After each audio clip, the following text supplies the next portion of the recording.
आज एक बहुत ही अहम टॉपिक के ऊपर हम बात करेंगे बच्चों के हवाले से।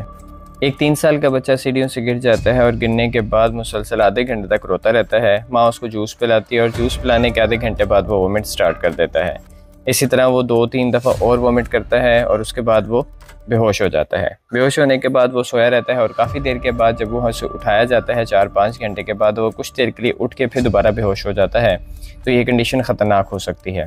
ऐसी कंडीशन में आपको डॉक्टर के पास जाना चाहिए, उसे सिटी स्कैन करवाना चाहिए। जब ये लोग डॉक्टर के पास पहुंचे और डॉक्टर ने इनको सिटी स्कैन करवाने का कहा तो उसके बाद मालूम हुआ कि बच्चे के सर के अंदर गहरी चोट आई है, जिसकी वजह से सर के अंदर ब्लीडिंग हो गई है और सर की जो हड्डी है वो टूट चुकी है। इसी तरह मैं आपको आज 6 अलामात ऐसी बताऊंगा, अगर आपके बच्चे के अंदर ये अलामात शो हों तो आपको ज़रूरी चाहिए कि आप डॉक्टर से कंसल्ट करें।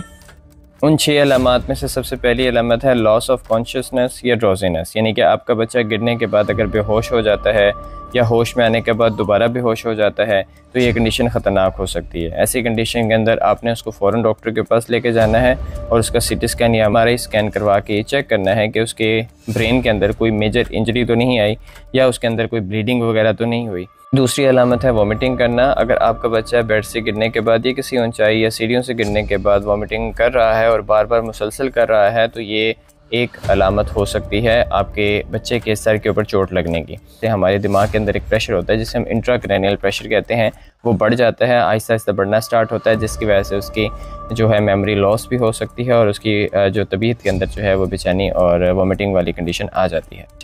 तीसरी अलामत है सीजर्स का होना, दौड़े पड़ना।